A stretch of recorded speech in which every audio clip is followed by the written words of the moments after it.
Thanks for joining us, everybody. I am, for those of you I have not met, Gordon Gladstone. I'm the Executive Director here at Congregation Shereth Israel. Although I'm not actually at Congregation Shereth Israel, but virtually, here we are.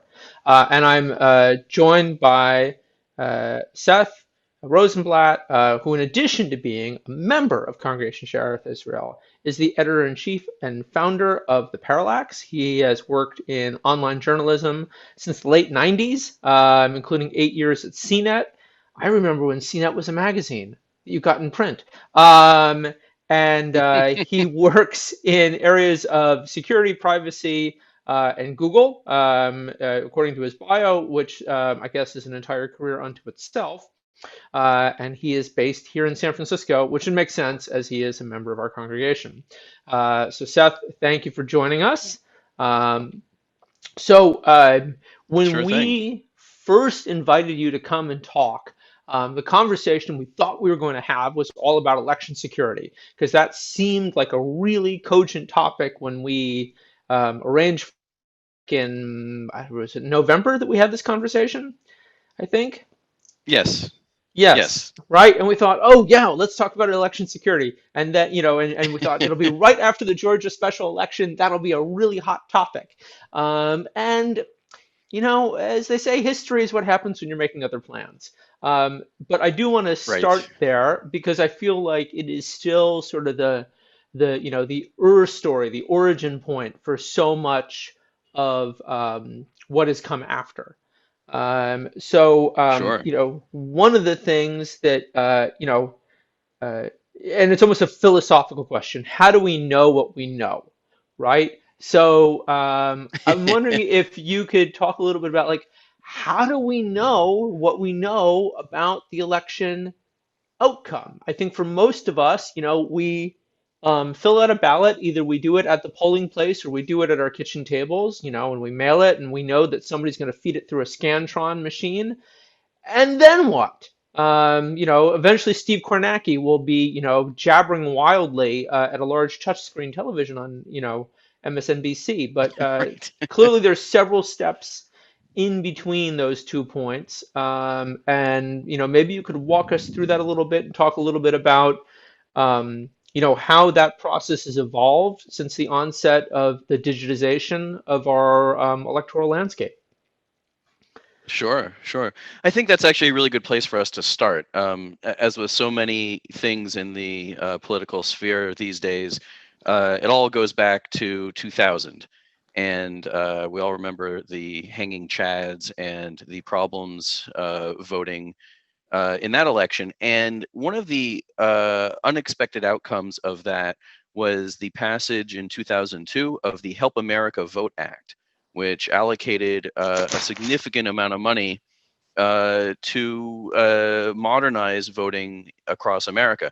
And it's really important to also keep in mind our middle school civics lessons that America is not a single voting entity, but is actually 50 states who all have control over voting in their own states. So the way that we vote in California is not going to be the same as how someone else votes in Alabama unless our laws regarding voting are aligned. And what that means is that there's a lot of fiefdoms and there's a lot of different ways that voting can be implemented. So back to 2002, the Help Americans Vote Act, and we saw a lot of money getting thrown at building cybersecurity, building computerized voting machines in ways that they hadn't really been deployed or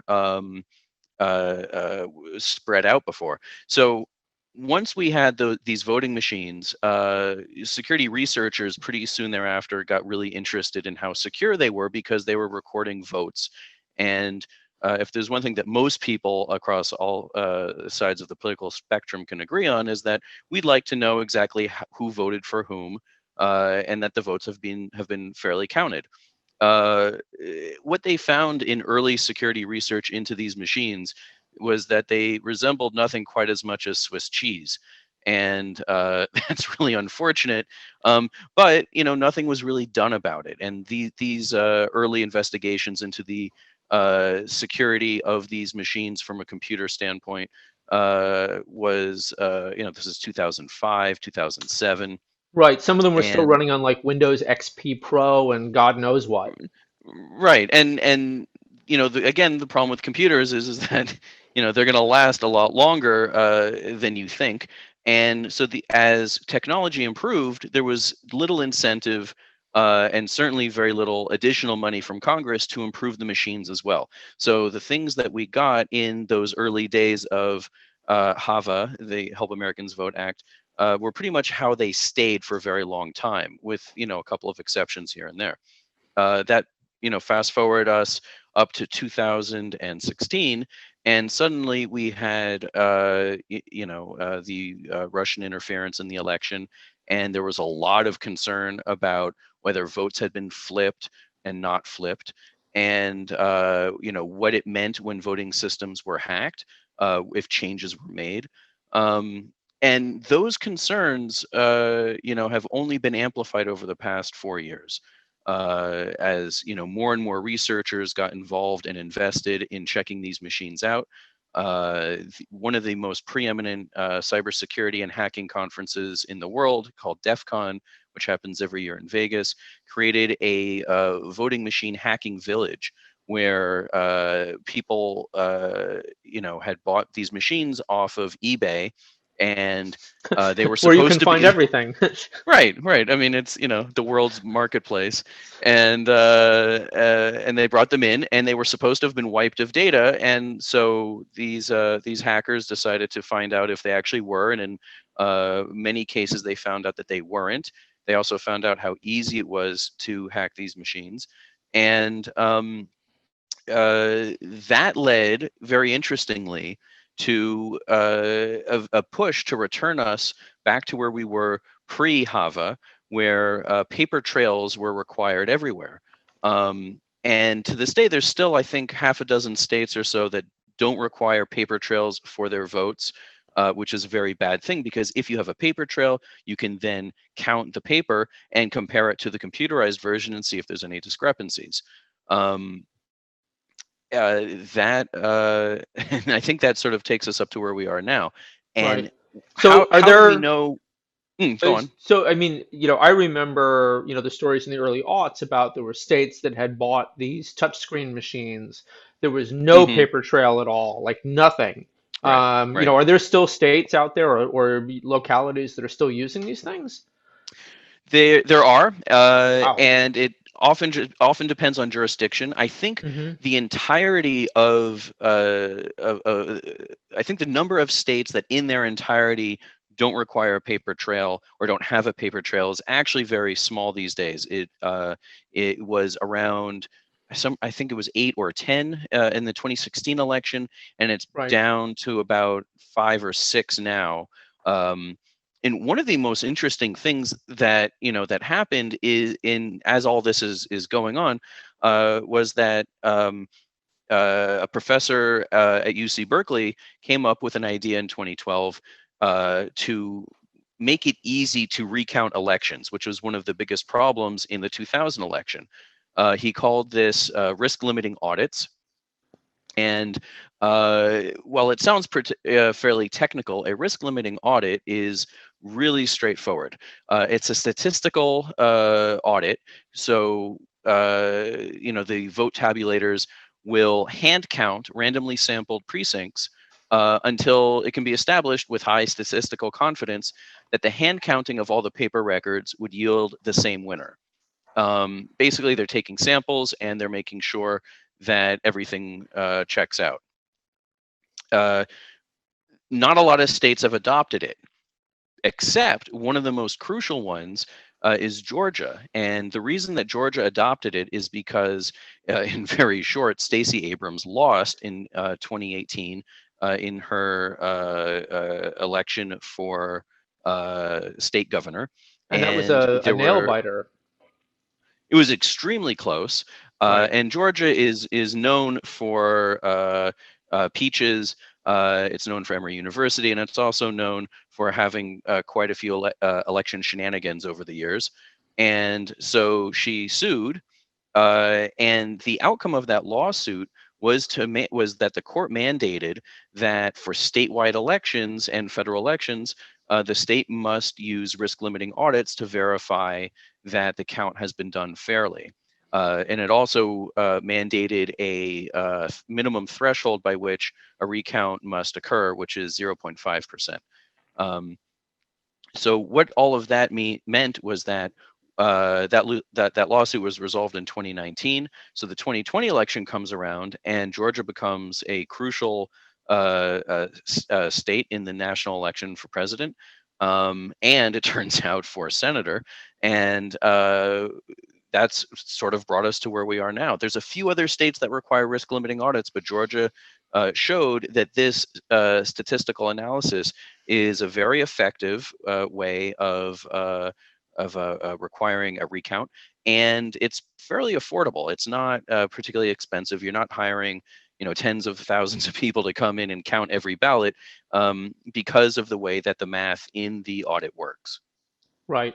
And, looking at someplace like Arizona, which I think Hmm. also recounted their votes or did some sort of review, um, is the system in Georgia, substantially different, right? Are they just using different standards for their recounts?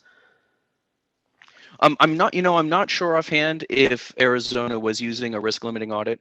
I know that there are certain precincts around the country where risk limiting audits have been adopted. Uh, but what's come out of the Have a Help Americans Vote Act has been that there's been a return to paper ballots. There's been a return to uh, considering how votes are counted and how they're recounted. And because of everything that's been going on, a lot of the people who are voting security experts who I speak to on stories regarding these topics say that the 2020 election was incredibly secure.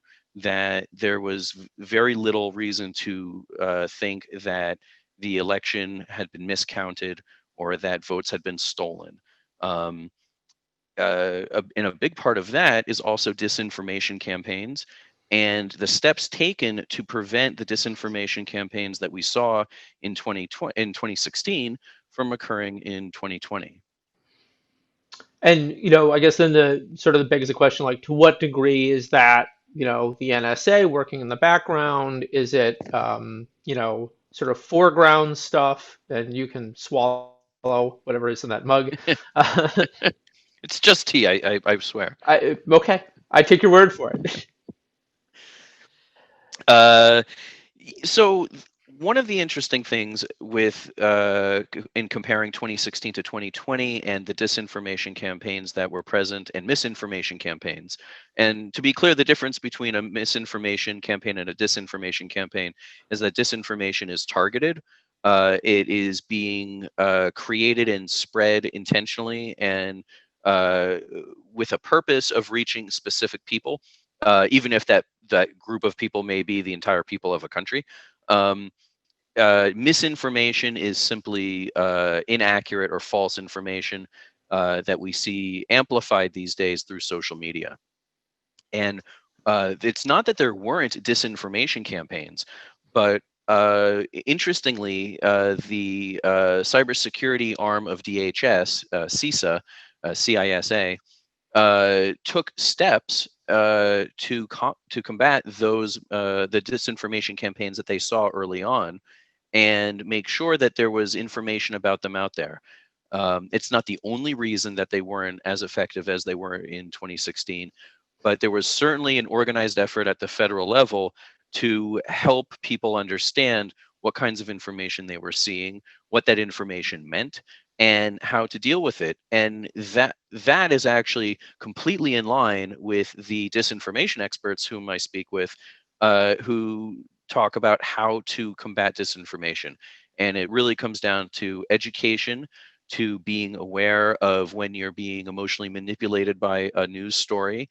Um, I like to refer to it as emotional hijacking. If you feel like you're getting emotionally worked up and the little lizard brain in the back of your head is taking over, it's probably a good idea to step away from whatever you're reading and maybe go get some fresh air, maybe get a drink, have a thought, think about what it is you're going to do before you share that, even if it confirms all of your biases, because if it confirms all of your biases, it's probably wrong. Um, Right. And and and it's these efforts were really, I don't know that they were coordinated with each other, but but the synchronicity of them happening simultaneously, I think, played a large role in making 2020 a more secure election than 2016.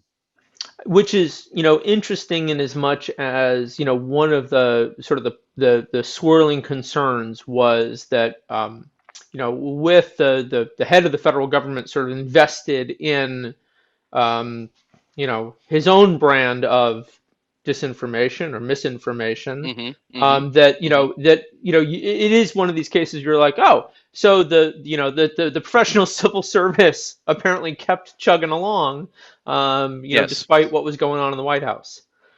Yeah, and what's interesting is that the person who was in charge of CISA, Chris Krebs, who was not a household name before this year, was fired in the aftermath of November's election, and that did nothing but give him an even bigger profile.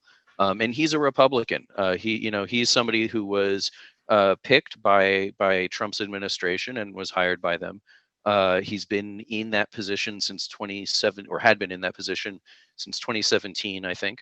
Um, and one of the for me one of the fascinating aspects of covering cybersecurity, as long as I have, is that it's very clear that of all the different areas of tech and politics and everything else going on in the world, cybersecurity brings people together from all sorts of backgrounds. There are some very conservative people, and there are some extremely liberal people.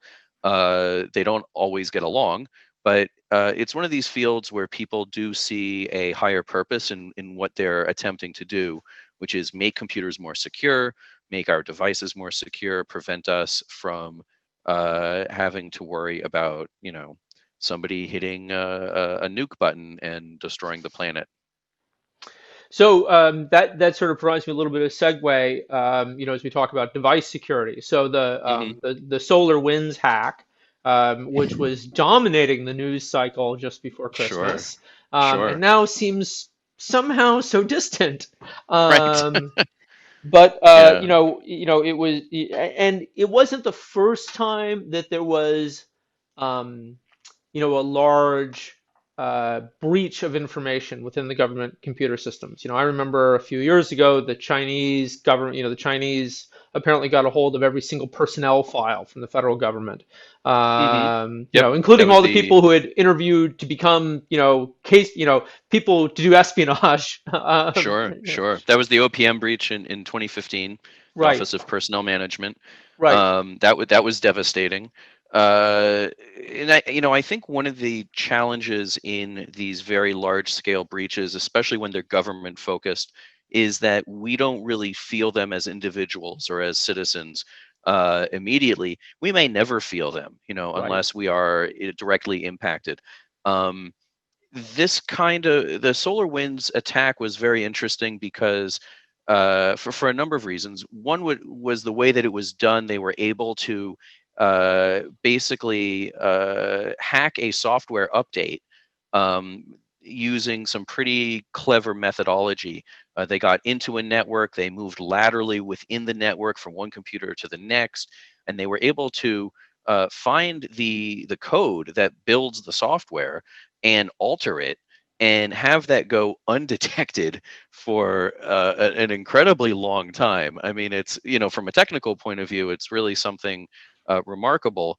Um, but the reason that it was found out at all was that a cybersecurity company was, working on with this software and noticed that they had been pinged by what's called two-factor authentication, which I'll get back to in a minute.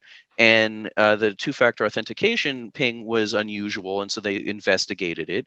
And it turned out that there was, the proverbial tip of the iceberg, and Mm. uh, the rest of us, more or less know what's happened since then. The reason I call it two-factor authentication is that it's while there's not much that we can do individually as consumers or as citizens regarding SolarWinds, um, I do want to stress that two-factor authentication is an incredibly important way to protect your accounts. It's not just used by businesses. It's available on Gmail. It's available if you use Microsoft Mail. I can't remember whether they're calling it Outlook or whatever these days. It's available on Yahoo Mail. It's available for your Facebook account if you happen to enjoy the hell site that is Twitter. It's also available on Twitter. If you use Amazon, support your local businesses. But if you have to use Amazon, it's available on Amazon. And it's one of these things where, in addition to your password, you get a separately generated one-time code.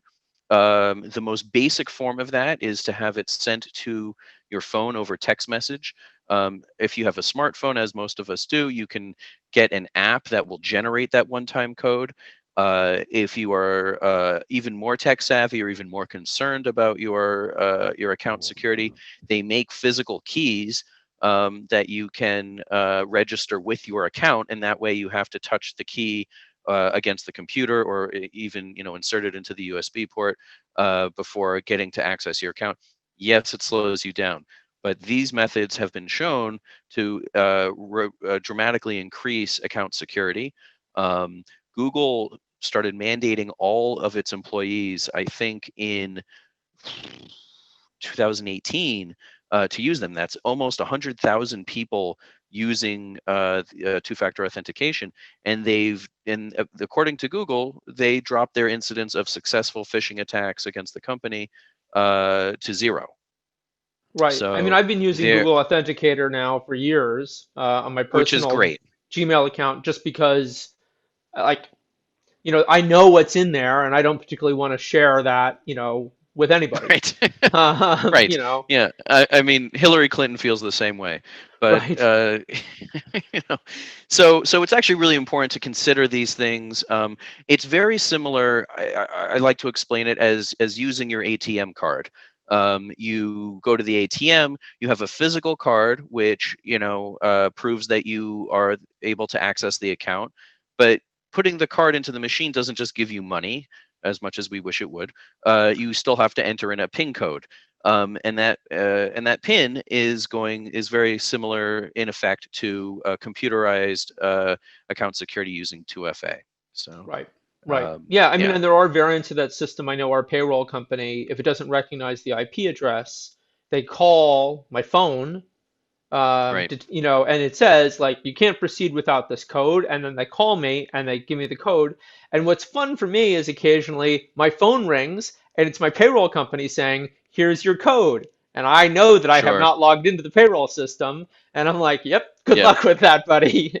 You may have yep, guessed my yep. username, but you're not going to get any further than that."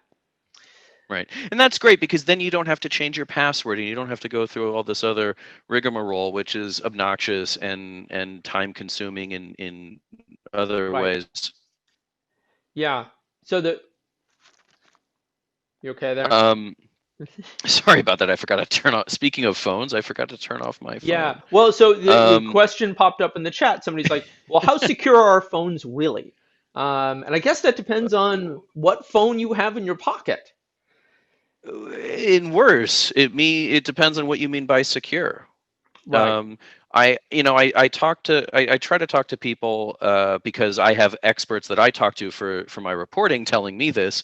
You have to consider your own threat model, which sounds a little scary, but in reality, what you need to do is think about like who's going to try and hack you. If you are an appealing target, maybe you are high up in a business, you might have encountered something like this before, or if you have a lot of assets that you need to protect. It's really important to sort of think about what you have that is incredibly valuable that you don't want taken. Um, and from there, you can start to think about like whether you're using, are using the latest phones. These days there's a lot of similarity in the security between Androids and iPhones. iPhones are still considered to be more secure. So that's, that's good, but you're also very much locked into Apple's ecosystem, and not everyone can do that. Sometimes you have to use an Android-based device for something. Uh, Right.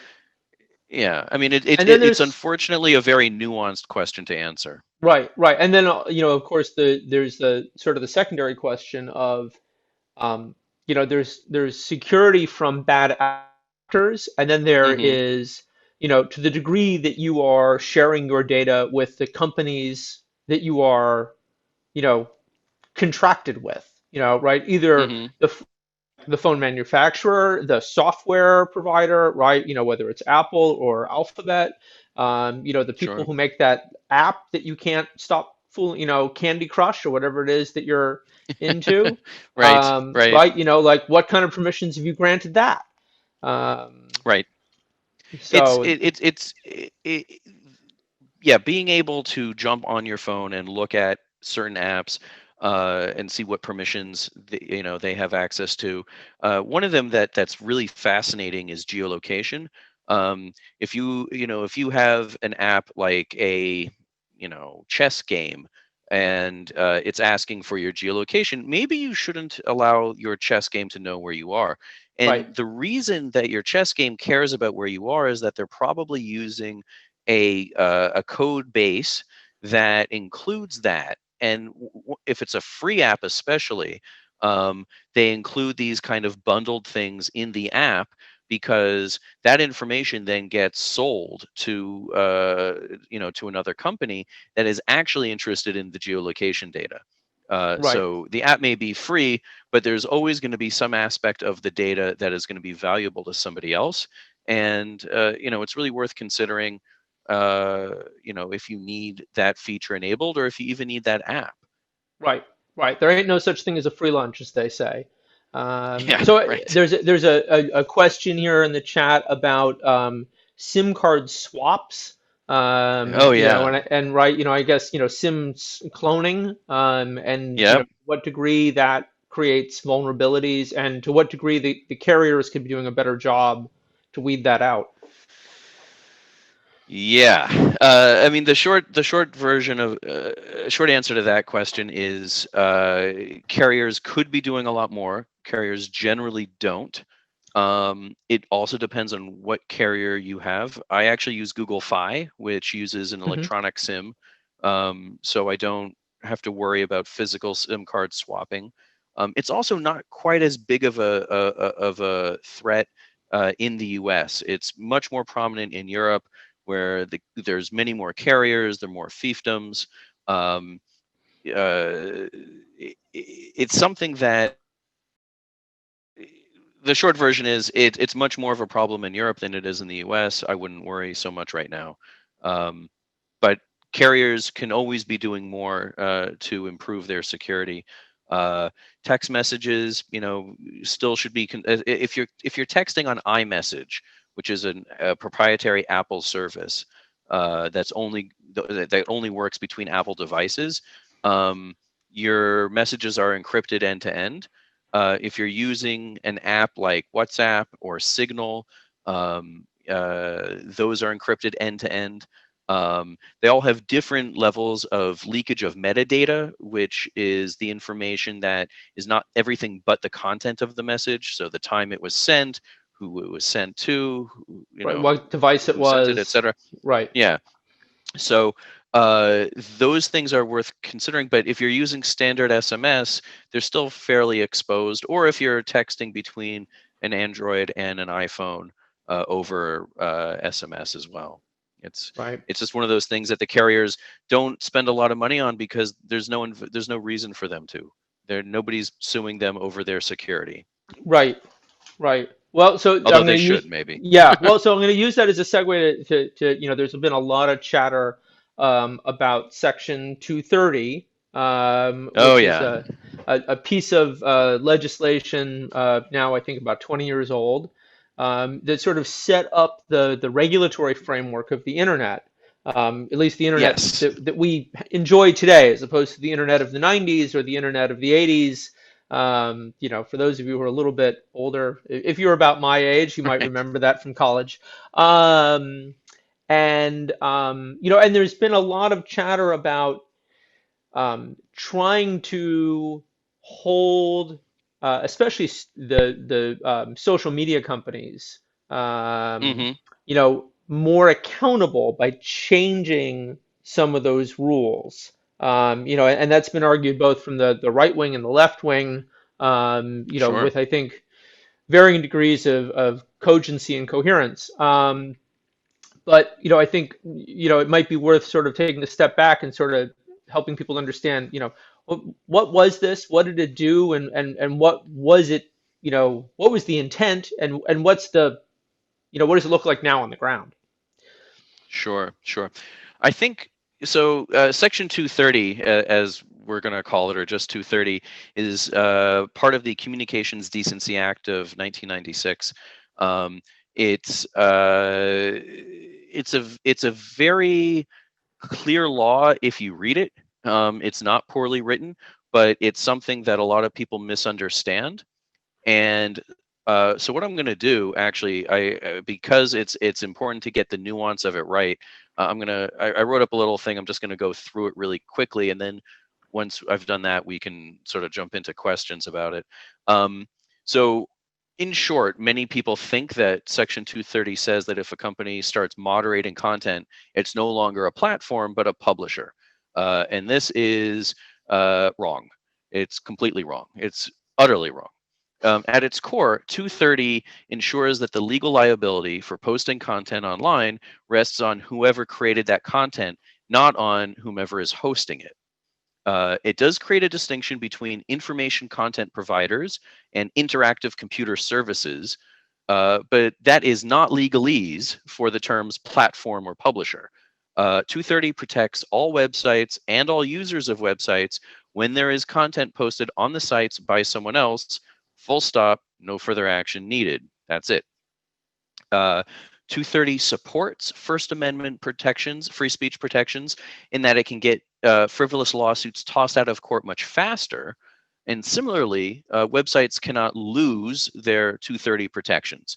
A court can determine that a certain piece of content is not protected by 230, but is entirely dependent on the facts of the situation regarding that content.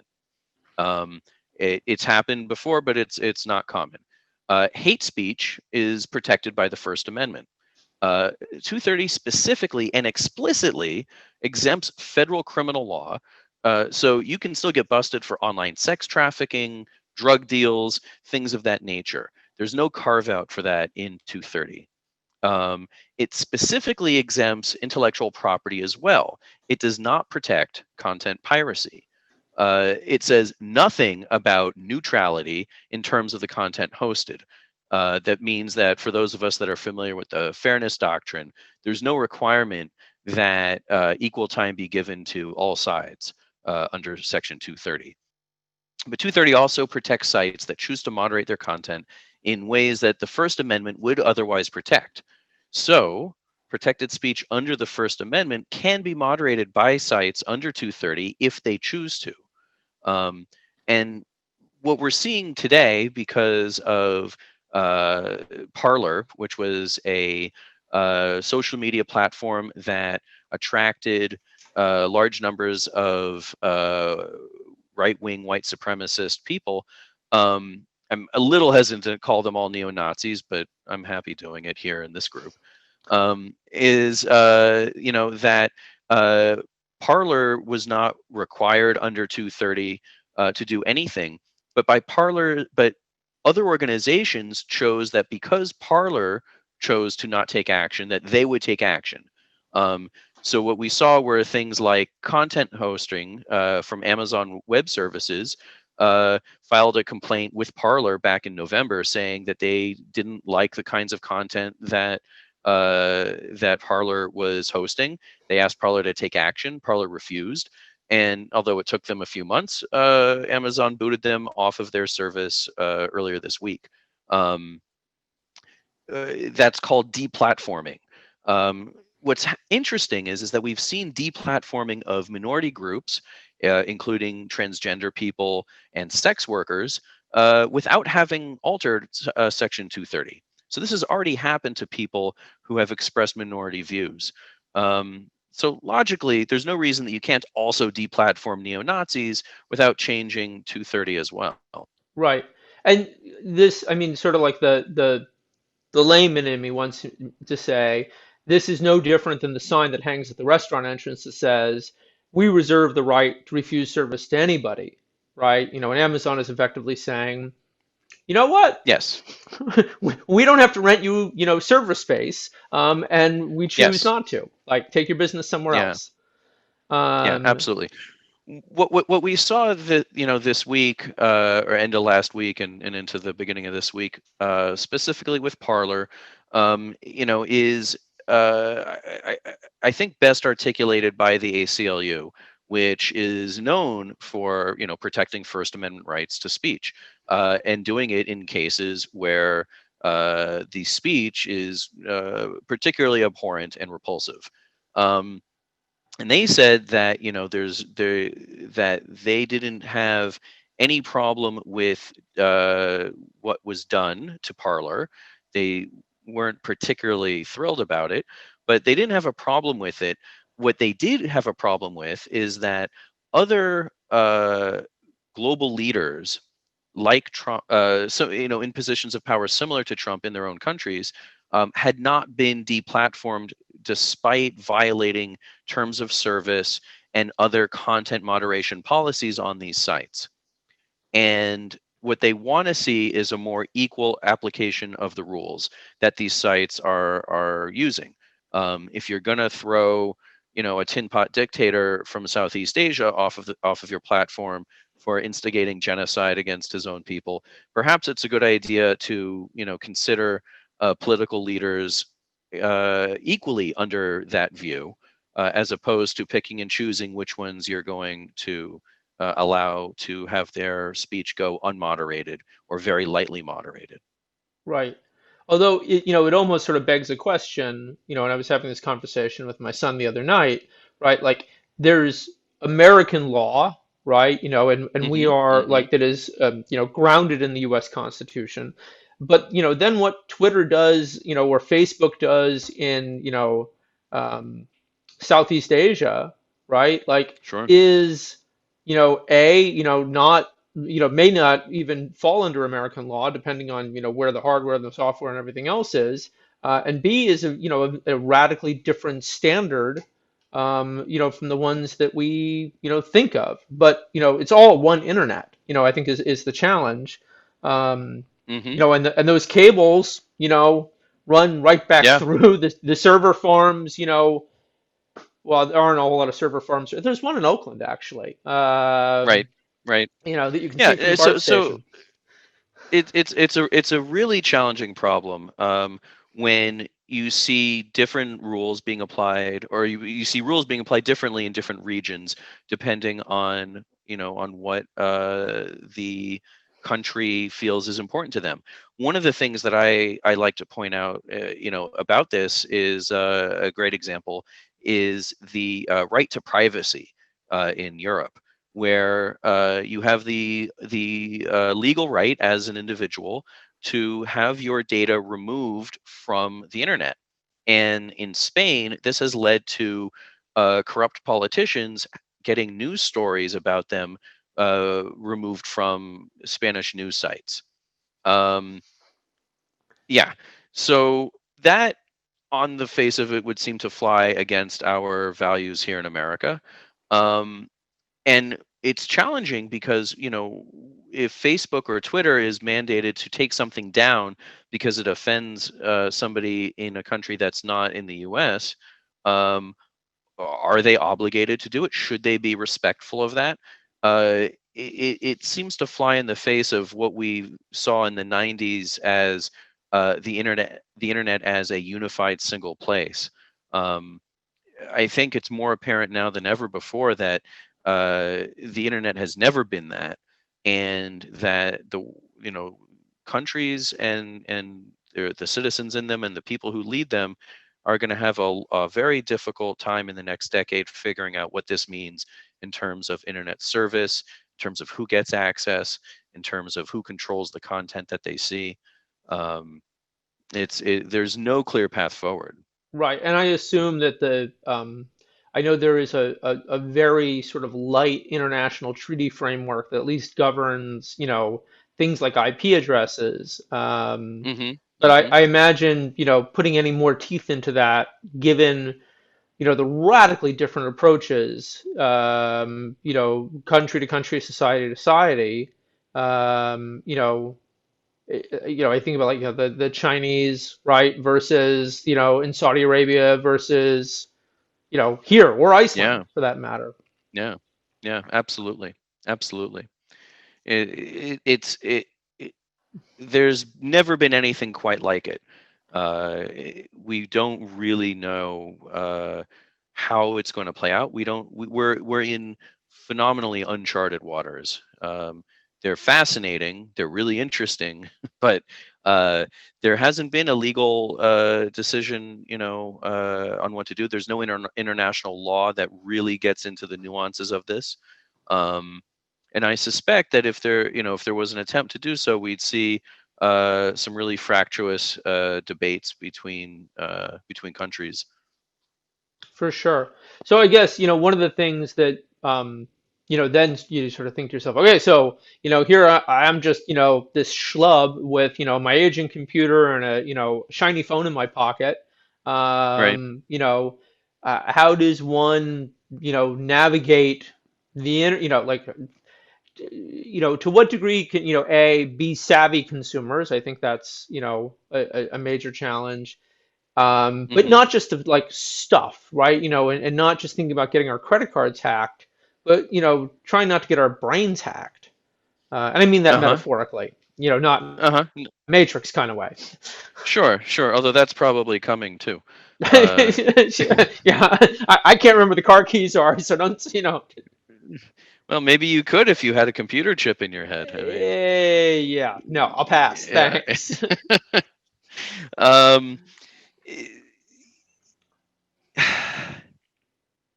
Yeah, where we're going with all of this, and um, how to retain your own identity, I guess, and sort of, you know, be focused on who you are. I think has uh, the internet is a tool. It's arguably the most complicated and nuanced tool we've ever invented, because it's a communication tool, but it's at the end of the day, it's a tool, and it's a tool that you can put down and you can step away from. I know a lot of people like the phrase digital detox. I have no interest in using it, but if that's what helps people understand where what I'm thinking of, um, you don't have to announce on Facebook that you're taking a break from Facebook. You just go take a break. You Oh, don't I have to just ghosted post. Facebook years ago. They never call, Sure. they never write. I don't understand. Yeah, yeah, yeah. I mean, Mark's a real schlub sometimes. I think it's really important to be able to step away from these things as needed. It's particularly hard for me as a journalist covering tech because when I want to get away, I can't. Um, and there are ways of dealing with that, but uh, there's no clear, there's no right answer, and there's no clear way forward. It's very similar to considering your own threat model. You have to sort of figure out what you want your relationship to digital content to be. Um, some people love it and embrace it and live in it, and others can't stand it and don't want to know anything about it. I think there's room for all of that, but it's also important to realize that the things that we consider as being computerized are expanding very rapidly in number. It's almost impossible right now to buy a new TV that doesn't come with an internet connection. Um, there's a lot of bad reasons for that. We don't want to have every device with an internet connection. Your fork should not know how many times you've lifted it to your mouth. And yet somebody's gone out there and invented an internet connected fork. Um, And there's a you toothbrush with, Bluetooth Yeah, and, all sorts of crazy yeah. stuff. Yeah. Um, So it's it's very hard to get a grasp on how pervasive these things are. The way that a lot of people talk about them is the Internet of shit, because they don't work, and and ultimately they only serve the company that made them. They don't really do anything for you personally. I don't need a video camera in my fridge to tell me that I'm out of milk. Um, so right. uh, Although my mother always yeah, said, you could take a picture and then decide what you want to eat. right, right, So somebody popped in the chat, are the internet sure. connected televisions spying on us? Um, Yes, the answer is yes. That they're right, spying on you in the same way that your phone is passively spying on you. right. And it's Um, not necessarily that I the camera is taking pictures of you, but maybe it is. But although more although like, that's happened. yeah, but more that it's watching what you watch. Yeah, yeah. If you think about And the old Nielsen rating boxes, it's like having that built into the TV. Um, but because you can now, you go, how your TV has a web browser, the TV is also telling its manufacturer what you're browsing on the web. Um, it's unfortunate, and it's just the way it is these days. right, right. So there was a question in the chat, just sort of like, are there long term? This is going back to the solar winds Hmm. piece.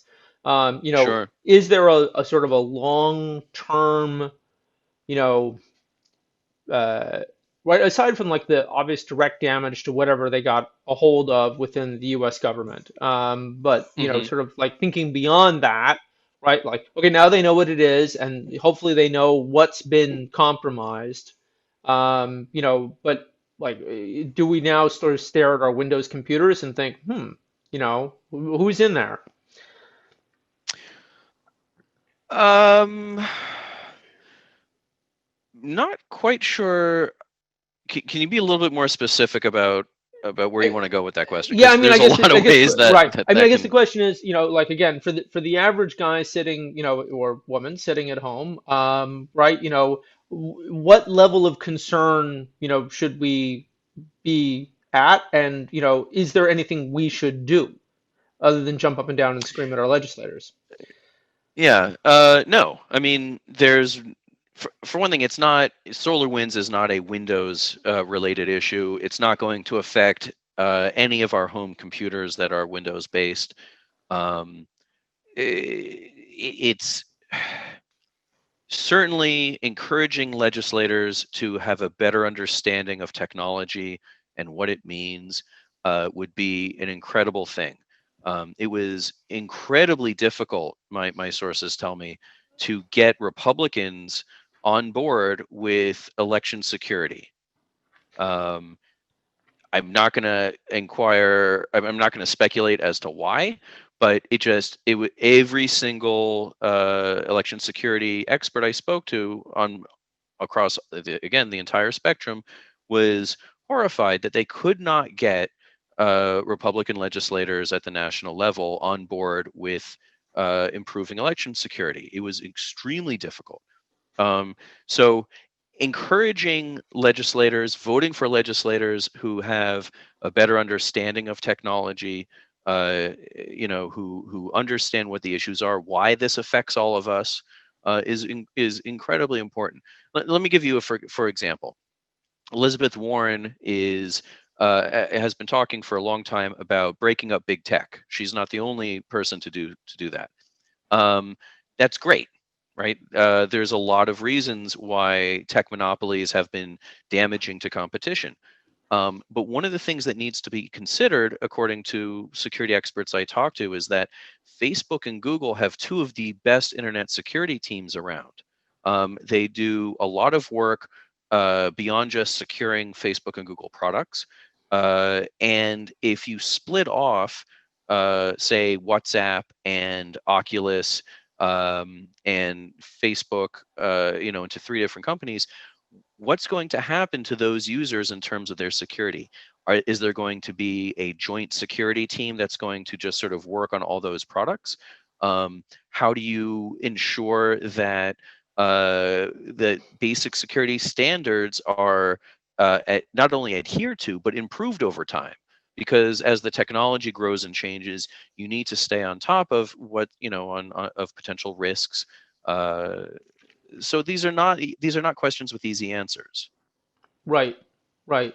Yeah, no, I mean, I know that they talk about Google's security as being, sort of, um, although this sounds somewhat funny now, government level, in its prowess. Although in light of the That's SolarWinds hack, maybe that's a poor, right. comparison. Yeah. Yeah. I Um, mean, anytime you hear of military grade or government grade security, just look the other way. Look for something better. right. Right. Although, one of the things that came out of the Edward Snowden, files was the fact that the NSA was, embedding backdoors and all sorts of equipment that was getting shipped out, all over the place, Cisco servers and all sorts of other fun stuff. Suddenly everybody's like, oh, well, I'm going to go look for that and see what I can do with it. Um, Right. Right. uh, so, and that sort of becomes, I guess, a multiplier of paranoia, because even the stuff new out of the box might already be compromised. Sure. I mean, there's uh, there's a lot of speculation as to what is actually compromised and how it's compromised. Um, for one of the most complicated stories that happened that was published recently, I think a couple of years ago, was in Bloomberg, where they said that China was adding spying hardware to devices at the chip level. Um, Bloomberg stands by the story. I don't know anyone else who does. Hmm. It's never been verified by a second publisher, which is usually what happens very soon after in big pieces like that are breaking new ground. Um, it's certainly possible, but also with security issues, it's really important to think about how hard is something and how much extra does it get the attacker for what they're doing. I mean, certainly any nation state could choose any one of us and target us and completely own all of our devices, but what are they going to get for that? And that's a lot of effort. um, They could pay my credit card bills. these I'm down. yeah, or they could make them worse. I mean, it's Right. I think that there is a really unfortunate tendency in discussions about cybersecurity issues and cyber privacy issues to default to fear, uncertainty, and doubt. FUD. I try to steer people away from that. Um, it's not really beneficial to the conversation, and it doesn't get to ground truths about what we can actually do. There are ways of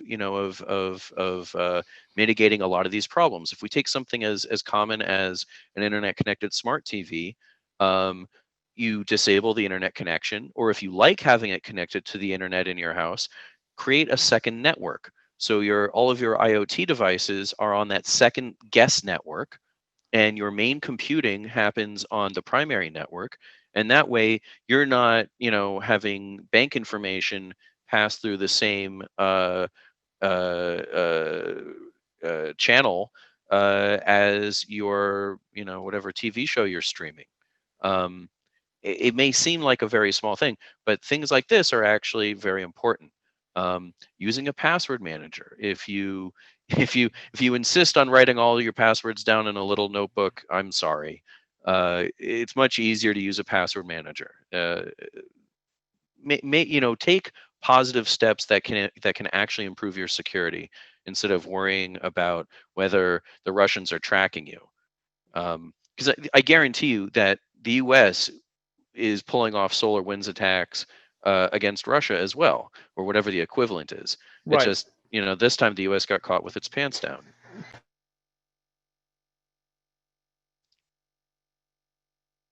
Oops. Minor interruption there. Right. I mean, that was the whole thing. Like Stuxnet, right, was effectively, an offensive Oh move by yeah, the U.S. And they actually got into the hardware, right, of these digital controllers, even though they had the entire facility air gapped. Right. I mean, yeah, that was a yeah, phenomenal breach. yeah, Um, yeah, so, and I yeah, guess, with the question of air gapping, it sort of leads me back to the voting machines. I remember seeing something about, and I think it was machines in Georgia, or maybe it was Arizona, where somebody's like, they hacked them, and the guy's like, these don't even have modems. Like you can't dial up, yeah. and get to them.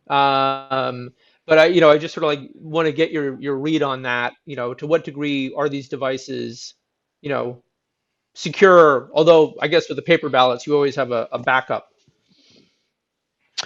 Yeah. So in election security, there's computerized poll books, right, which tell poll workers who's supposed to be voting at particular locations.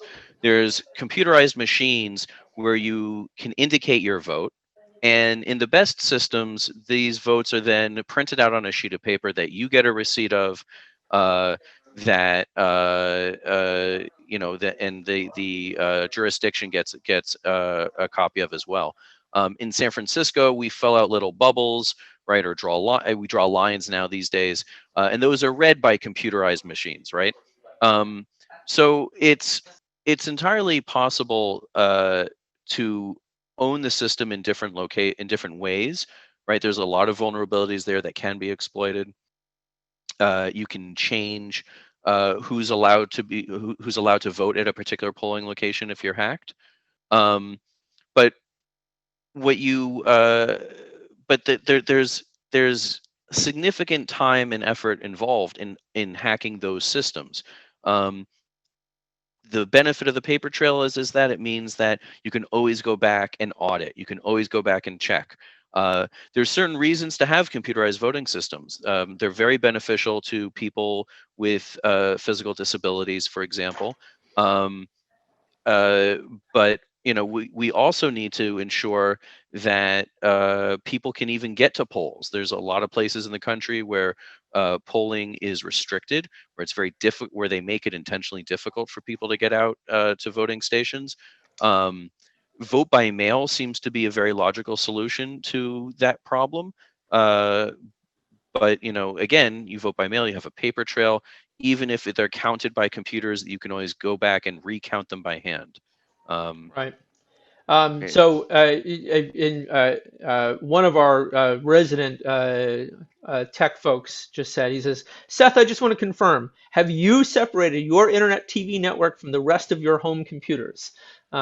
oh I yeah, know what my answer is like the Roku is not the TV, and I've made my yeah, decision about what Roku will know about me. right, right. Yeah, no, I have, I mean, I don't have a lot of IoT devices in the house. Um, Google years ago gave me a Google Home speaker. I still have not turned it on or plugged it in or taken it out of the box. I don't I know what I sound like. I don't need to tell Google that. Um, I don't find them beneficial. Right. Uh, but if you do, and that's a personal choice, if you want to have an internet connected, lighting system so that you can, change colors on your lights and dim them from your phone and whatever else, separate out a network, create a separate network for that stuff. Um, it's effort, but it's Right. it's the smartest thing to do. All right, one last question for you. If somebody was like, "Oh, this is a fascinating topic. Where do I read more?" Where would you point them? Either at the layman's level or slightly advanced. Which particular topic? Let's just say, Security in general, or yeah, cybersecurity writ large. Is Oof. it Wired magazine? Is it like, what is Yeah, I it? mean, the reporters at Wired are great. I know them personally. They're very, very talented. Um, the And feel free to these show your days, own stuff here. yeah. Well, I'm getting there. I'm getting there. These days, I think it's more about finding particular reporters that you trust, that are going to be fair and even-handed in their reporting, that are not going to resort to wild claims of fancy. And if it seems like they are, they're backing it up with facts and data. Um, so Wired is sort of a good catch-all. There's nothing wrong there. Um, Highly recommend, if you're interested in election security, Kim Zetter, who's actually an ex-Wired reporter. She's fantastic. She's been covering the subject for a very, very long time. Um, if you are interested in cyber medical security issues, where healthcare and cybersecurity intersect, that's something that I'm actually changing my focus to very shortly. I'm relaunching my newsletter to focus on cyber medical issues, which might be important in the age of COVID. And you can go to my website, theparallax.com. That's THE hyphen PARALLAX.com. There's a newsletter subscribe button there. If anyone wants to buy me theparallax.com without the hyphen, the guy who owns that site is selling it for $25,000. I'm not going to do that. Do you have a But GoFundMe for that one? oh my God. People are yeah, it's still right. It's 2021 and we are still talking about people selling website names. It's ridiculous, Yeah, well, cyber squatting for fun and right? profit. Excellent. Well, I Somebody want else's to, though. yeah, I want to thank you so much for joining us. Well, This has thank you so been, much for inviting me to do this. This has been yeah, great. been fascinating. And I just want to alert people to we're doing an event Tuesday with Seth Brisk, who, in addition to being an old friend of mine, is the regional director of the Anti-Defamation League. And we're going to talk a little bit about the human actors in the sordid mess that is our present reality. So I hope you'll join us for that next Tuesday at 5 p.m. Of course, Shabbat will be on Friday evening, Torah study on Saturday morning, and all sorts of other good things available to you on our website, in the newsletter, and what have you. So thank you all for joining us. Thank you again, Seth. Thank you to Peter for being my stage manager behind the curtain. And we will see you all again very, very soon. Great. Thanks, Gordon. All right.